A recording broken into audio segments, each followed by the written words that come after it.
할렐루야.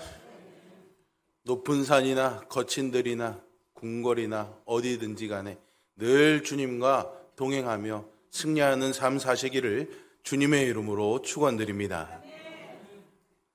아멘 크게 해주셔서 감사합니다. 출애굽 후에 40년 동안의 광야 생활을 마친 이스라엘 백성들이 새로운 지도자 여호수아의 인도로 요단강을 건너서 적과 꿀이 흐르는 가나안 땅으로 들어가는 길목에 이르렀습니다.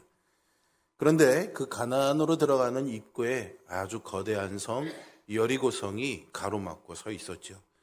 젖과 꿀이 흐르는 약속의 땅 가나안으로 가는 길에 큰 장애물을 만난 것입니다. 우리도 천성문을 향해서 달려가고 있는데 많은 여리고성과 같은 장애물들을 만나게 되지요. 우리의 신앙생활을 가로막는 장애물, 하나님께 받는 복들을 가로막는 장애물들, 행복을 가로막는 장애물들이 지금도 많이 있습니다. 오늘 본문을 통해서 먼저 여리고성을 어떻게 무너뜨렸는지를 알아보고 우리 안에 있는 이 여리고성을 어떻게 무너뜨릴 것인지 같이 함께 알아보려고 합니다. 여리고성은요, 가나안 땅으로 들어가는 길목에 있는 어떻게 보면 관문과 같은 역할을 하고 있는 그런 도시였습니다. 그래서 여리고를 통하지 않으면은 유다 땅으로 가나안 땅으로 들어가기가 어려웠습니다. 그래서 여러분 신약 성경에 보시면 예수님께서 예루살렘에 올라가실 때마다 늘 이 여리고를 지나는 장면을 목격하게 됩니다. 어쨌든 전략상 중요한 요충지에 있었기 때문에 많은 공격을 받을 수밖에 없었고요.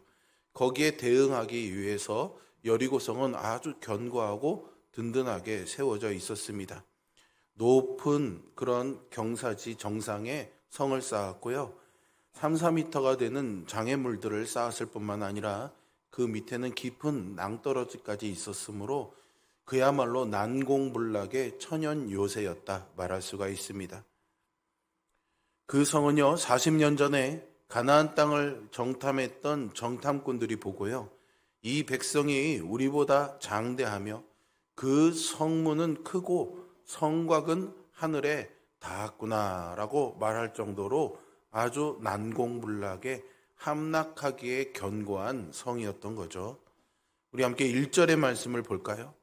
이스라엘 자손들로 말미암아 여리고는 굳게 닫혔고 출입하는 자가 없더라 되어 있죠. 여리고 사람들이 성을 굳게 걸어잠그고 있었습니다. 그것은 아마도 여호수아와 그의 군대를 두려워했기 때문으로 보이는데요.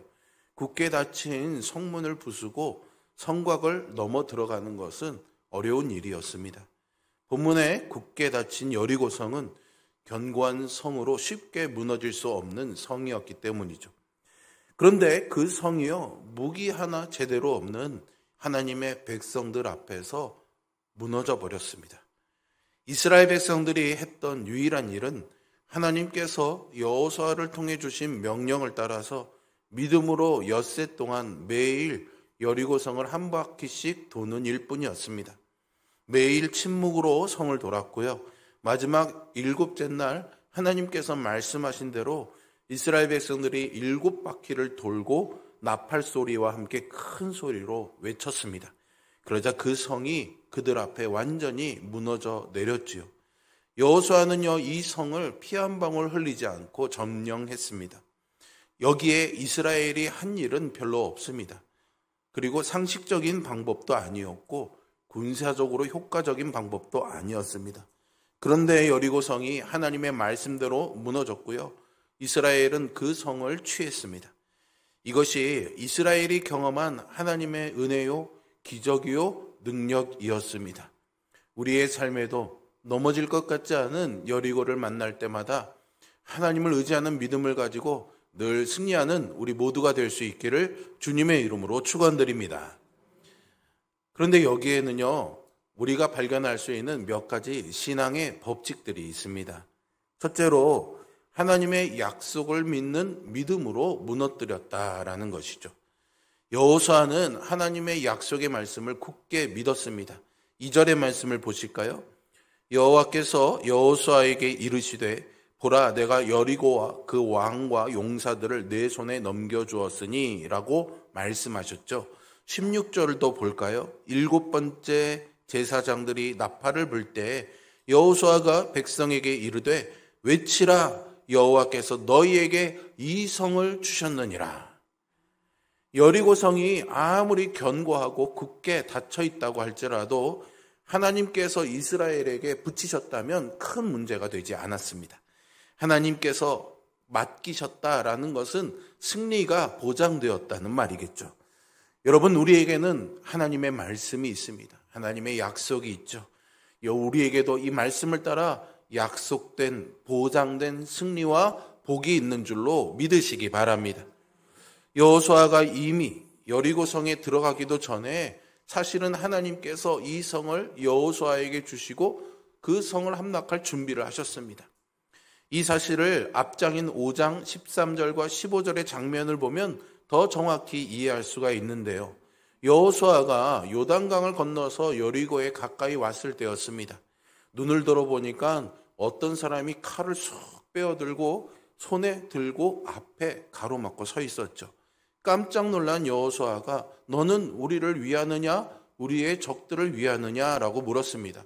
이 말은 쉽게 표현하면 너 우리 편이야 아니야 이렇게 물어본 거죠. 이때 14절에 그 사람이 이렇게 대답합니다. 나는 여호와의 군대 대장으로 지금 왔느니라 라고 말이죠. 그는 여호와 군대의 장관이었고요. 여호수아는 이스라엘 군대의 장관이었습니다. 그러나 여호수아는 자기가 이스라엘의 지도자임에도 불구하고 여호와의 군대 장관 앞에 엎드려 큰 절을 올렸지요. 이 장면에서 여호와의 군대 장관의 모습을 13절에서 한 사람이 칼을 빼어 손에 들고 마주 서 있는지라 라고 묘사하고 있습니다. 군대 장관이 칼을 빼어 손에 들고 있다는 것은요, 이미 싸울 태세를 갖추었다라는 말이겠죠. 이미 여리고 전투 태세가 완료되었다라는 증거입니다. 하나님은 이렇게 우리보다 먼저 앞서 세밀하게 준비해 놓고 기다리시는 여호와 이레의 하나님이신 줄로 믿습니다. 이렇게 준비해 놓고 계신 하나님의 약속의 말씀을 믿고 행하면 지금 우리에게 있는 여리고도 반드시 무너질 줄로 믿습니다. 히브리서 11장 30절에는요. 믿음으로 7일 동안 여리고를 도니 성이 무너졌다라고 기록하고 있습니다. 젖과 꿀이 흐르는 가나안 땅, 이 여리고 성에 들어가는 것을 가로막는 장애물을 무너뜨릴 수 있는 힘은 바로 믿음의 힘이었음을 성경은 말해주고 있는 것이죠. 그래서 가나안 땅에 들어간 자들, 여리고를 함락한 자들은 다 믿음의 사람들이었습니다. 믿음이 없으면 될 수 없는 일이었죠. 이 여호수아가 여리고성을 무너뜨리고 수백 천년이 넘는 시간이 지난 후에 예수님도 이 여리고성을 지나가시게 되었습니다. 그때 소경 바디메오가 예수님을 보면서 예수님을 향해 주여 내가 보기를 원합니다 라고 말하자 예수님이 그에게 내 믿음이 너를 구원하였느니라 라고 말씀하시니 믿음대로 그의 눈이 밝아졌죠. 여러분, 시각장애인이 눈을 뜨고 본다는 것은 불가능한 일이죠. 그런데 예수님이 여호수아가 믿음으로 여리고성을 무너뜨린 후 거의 한 1500년이 지난 후에 다시 믿음의 사람에게 하나님의 역사를 일으켜 주신 것입니다. 우리가 믿는 이 믿음은 과연 무엇일까요? 히브리서 11장 6절의 말씀은 이 믿음에 대해 우리에게 이렇게 증거하고 있습니다. 같이 한번 읽어볼까요? 믿음이 없이는 하나님을 기쁘시게 하지 못하나니 하나님께 나아가는 자는 반드시 그가 계신 것과 또한 그가 자기를 찾는 자들에게 상 주시는 이심을 믿어야 할지니라. 아멘. 여러분, 이 말씀을 보면 믿음의 첫째는요, 하나님이 계신다는 것을 믿는 믿음입니다. 또 다른 하나는 그 하나님이 엘로힘의 하나님, 즉 능력의 하나님임을 믿어야 하는 것이죠. 하나님의 능력은 어제나 오늘이나 영원토록 변함없으시고 동일한 줄로 믿습니다. 그 하나님이 과거에 여리고성에서만 그리고 시각장애인의 눈을 보게 하신 예수님의 때에만 있었던 것이 아니라 지금 나와도 함께 하시고 지금 나에게도 역사하고 계심을 믿어야 하고, 하나님께서는 그런 믿음을 가진 자들에게 좋은 것으로 상 주시는 분이라는 것을 확실히 믿는 우리 모두가 되기를 바랍니다. 두 번째로, 하나님의 명령에 절대 순종할 때 여리고가 무너졌습니다. 하나님은 여리고 성 주위를 돌라고 명하시죠. 3절입니다. 너희 모든 군사는 그 성을 둘러 성 주위를 매일 한 번씩 돌되 엿새 동안을 그리하라 말씀하십니다. 이 명령은 우리의 상식으로 또 인간의 이성으로 생각해 볼 때는 도저히 이해와 납득이 되지 않습니다. 어떻게 보면 너무 어처구니 없고 웃기는 일이죠. 그런데 이스라엘 백성들이 이 말씀에 순종해서 제사장 7명이 7 양각 나팔을 손에 들며 제일 앞서 가고요. 그 뒤에 언약궤가 따르고 그 뒤에 백성들이 따르면서 여리고 성을 매일 한 바퀴씩 6일 동안 돌게 됩니다. 그리고 제7일째는요 7바퀴를 돌지요. 이스라엘 백성들은 여리고 성을 돌 때 단 한마디도 하지 않았습니다. 왜냐하면 10절에 보시면 여호수아가 이스라엘 백성들에게 이 여리고 성을 돌면서 외치지도 말고 음성을 들리게 하지도 말고 입에서 아무 말도 내지 말라고 명령을 내렸기 때문이죠. 여호수아는 백성들에게 침묵을 시켰습니다. 왜 그랬을까요? 이것이 인간의 전략으로 행하는 것이 아니라 하나님의 전략으로 하는 것이기 때문에 인간의 언어, 인간의 이야기, 인간의 경험과 인간의 지혜에 근거한 견해는 말도 꺼내지 말라는 것입니다. 주님의 일을 하는 데 있어서 인간적인 말은요, 도리어 방해가 되는 경우가 더 많기 때문이죠. 여리고 성을 돌 때 이스라엘 백성들의 마음이 어땠을까요? 아마도 성 안에 있던 사람들이 야유와 조롱을 보냈기 때문에 마음이 많이 어려웠을 것입니다. 이럴 때 자연스레 나오는 반응이요, 불신과 불평과 원망입니다. 이렇게 도는 것이 정말 맞는 것인가? 여호수아의 말을 믿어도 되는 것인가? 라는 생각들이죠. 그래서 하나님이 미리 이 백성들의 입을 막으신 겁니다. 광야 40년 동안 이스라엘 백성들이 어떤 사람들이었습니까? 입만 열면 불평, 불만이 끊이지 않았습니다. 이러한 이스라엘 백성들을 잘 아시는 하나님께서 가나안 정복을 앞둔 첫 번째 전투에서 당신의 방법으로 행하시며 그들의 입을 막으신 거죠. 다행히 이스라엘 백성들이 아무 말 없이 성을 돌았습니다. 이것은 이유를 대지 않고 불평하지 않고 절대적으로 순종했다는 말씀입니다. 이스라엘 백성들이 6일 동안은 하루에 한 바퀴씩 돌고요. 마지막 7번째 날에는 7바퀴를 돈 것에도 순종의 모습이 나와 있습니다. 이스라엘 백성들이 왜 6일 동안은 하루에 한 바퀴만 돌고 마지막 제7일에는 7바퀴를 돌아야 되는지 그 이유를 알지 못했습니다. 그저 그냥 시키는 대로 했을 뿐이죠. 이것은 하나님의 말씀을 따지지 않고 절대적으로 순종했다는 말씀입니다. 그들은 오늘 왜 한 바퀴를 돌고 오늘 왜 7바퀴를 돌아요? 좀 일관성이 있어야 되는 거 아닙니까? 좀 더 많이 돌아야 무슨 일이 일어나는 거 아닙니까? 이렇게 토를 달거나 묻거나 불평하지 않았습니다. 이렇게 하나님의 말씀에 의문을 제기하지 않고 절대적으로 순종하자 여리고성이 무너졌던 거죠. 사실요, 전혀 이해가 가지 않는 일을 하라고 하는 하나님의 명령에 침묵하며 일하기란 여간 힘든 일이 아닙니다. 그것도 하루 이틀이 아니죠.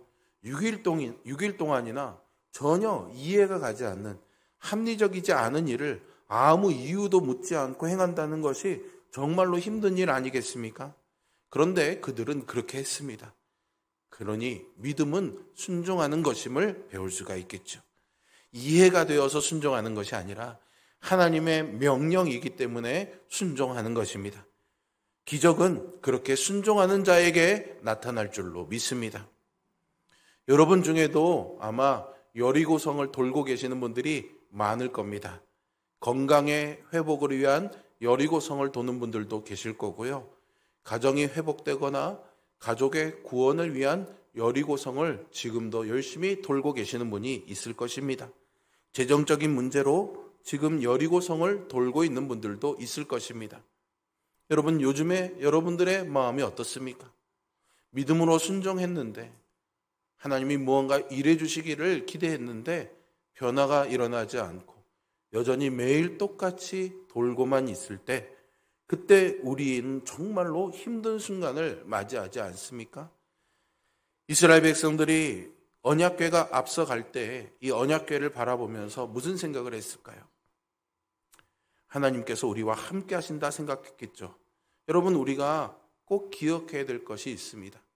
그렇게 매일매일 돌고 돌아도 아무런 일이 일어나지 않더라도 반드시 7번째 날이 오고야 만다는 것을 말이죠. 하나님께서 이스라엘 백성들에게 여리고를 한 바퀴씩 그냥 돌라고 말씀하셨지만 결국은 그들이 끝까지 순종하고 나갔을 때 결국 7일째를 만나게 되고 여리고성이 무너졌습니다. 우리에게도 이 믿음의 제7일이 오는 은혜가 누려지기를 주님의 이름으로 축원드립니다.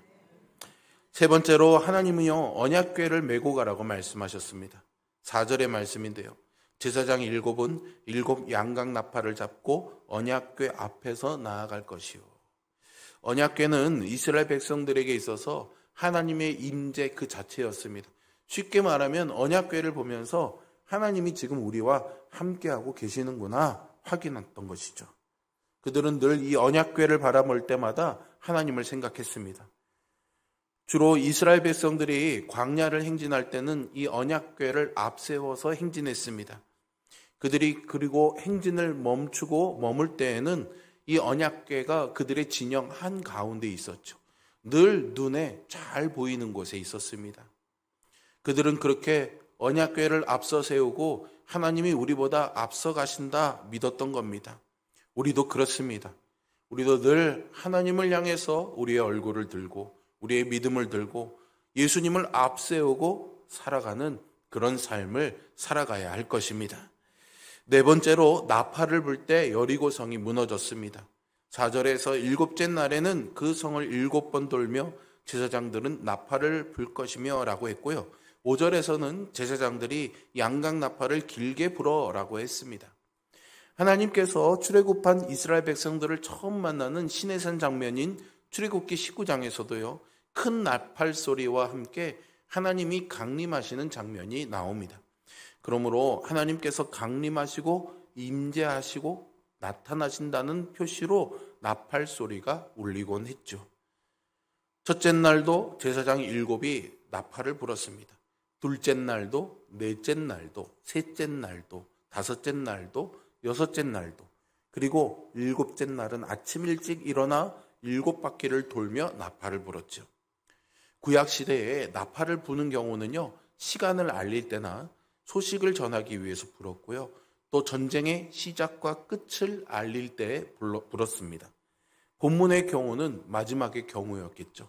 전쟁의 시작을 알리고 승리를 선포하는 나팔 소리였습니다.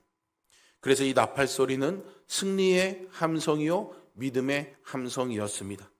마태복음 24장 31절에 보시면 마지막 주님의 재림 때에 예수님이 천군 천사의 큰 나팔 소리와 함께 오신다 했습니다. 요한계시록 11장 15절에 보면 7째 천사가 나팔을 불 때 이 세상은 여리고 성과 같이 무너지고 주님이 다스리시는 새 날이 온다 했습니다. 여러분, 우리에게도 이 나팔 소리가 들릴 날이 있다는 것을 소망하며 살아가기를 바랍니다. 그리고 우리 또한 우리의 삶에서 날마다 이 복음을 드러내며 입으로 증거하는 나팔 소리로 살아가는 삶이 되어야 할 것입니다. 다섯 번째로요, 새벽 시간에 여리고성이 무너졌습니다. 12절에 보면 이스라엘 백성들은 6일 동안 아침 일찍 일어나서 성을 돌았습니다. 그런데 15절에 보니까 7째 날에는 새벽에 일찍 일어나서 성을 7바퀴 돌았죠. 성을 7바퀴 돈 후에는 제사장들이 나팔을 불고요. 백성들은 크게 소리질러 외쳤습니다. 그때 여리고성이 무너졌습니다. 우리를 가로막는 높고 견고한 여리고성은 우리가 새벽에 일어나 소리 지를 때에 무너져 내립니다. 우리가 새벽에 일어나 부르짖어 기도할 때에 우리의 여리고가 무너질 줄로 믿습니다. 이스라엘이 애굽에서 나와 가나안을 향할 때 그들 앞에 제일 처음 놓인 장애물이 홍해였습니다. 그런데 그 홍해가 갈라진 시각도 새벽이었습니다. 그 새벽에 그들은 홍해를 건너 출애굽했고요. 애굽의 군대들은 그 홍해에 다 수장되었습니다. 다윗이 왕이 되었을 때 다윗 나라를 괴롭히던 나라가 있었는데 그 나라가 블레셋이었습니다. 그런데 다윗 왕이 이 블레셋을 완전히 물리친 것도 새벽이었습니다. 그리고 우리가 기억하는 새벽이 있죠. 예수 그리스도께서 죽음을 이기고 부활하신 시각도 새벽이었습니다. 여러분, 이 새벽은 우리가 아는 그 시각으로서의 동트기 전 새벽이기도 합니다. 그래서 우리 한국교회는 세계에 어떤 교회도 없는 새벽에 하나님께 기도하며 나가는 좋은 신앙의 전통을 가지고 있습니다. 그러나 단지 그 시각적인 새벽만 말하는 것은 아니겠죠. 새벽은 동트기 전 가장 어두운 때입니다. 우리 인생에 가장 어둡고 절망과 희망이 없어 보이는 그때에 하나님이 일하신다는 거죠. 그러니 그 새벽은 하나님의 때인 줄로 믿으시기를 바랍니다. 시편 46편 5절에서 새벽에 하나님이 도우시리로다 했습니다. 새벽은 이렇게 우리의 여리고를 허무는, 우리의 인생을 가로막는 담을 허무는 능력이 있습니다. 이 믿음으로 우리의 새벽을 깨우는 우리 모두가 될 수 있기를 주님의 이름으로 축복합니다. 그렇다면 하나님께서 왜 이스라엘 백성들에게 이런 요구를 하셨을까요? 그 이유는 진짜 승리의 비결이 오직 하나님만을 신뢰하고 그 말씀에 순종하는 데 있다는 것을 가르쳐 주시려고 했기 때문입니다. 하나님은 이스라엘이 오직 하나님만 의지하기를 원하셨습니다. 사실 하나님께서 먼저 무너뜨리기를 원하셨던 것은 여리고성이 아니었습니다. 하나님께서는 이스라엘 백성들의 마음 안에 자리 잡고 있는 원망과 불평의 마음, 불신앙과 고집을 꺾고자 하셨죠. 이스라엘 백성들 안에 있는 견고한 진을 무너뜨리고자 하셨습니다. 이스라엘 백성들의 마음 안에 있는 여리고성을 무너뜨리고 끝까지 하나님의 말씀에 순종했을 때 하나님은 진짜 여리고성도 무너뜨려 주셨죠. 하나님은 성벽이 무너졌을 때 어떻게 해야 하는지에 대해서도 하시는 말씀이 있었는데 21절을 볼까요? 그 성 안에 있는 모든 것을 온전히 바치되 남녀노소와 소와 양과 나귀를 칼날로 멸하니라 라고 되어 있습니다. 여기서 바치되와 멸하다라는 말이 중요합니다. 하나님께 바친다는 뜻은 철저하게 진멸한다라는 것입니다. 하나님께서 진멸을 명령하신 데는 두 가지 이유가 있습니다. 하나는 가나안 땅의 죄가 극에 달해서입니다. 폭력과 거짓과 우상숭배가 난무했습니다. 그래서 하나도 남기지 말아야 했습니다.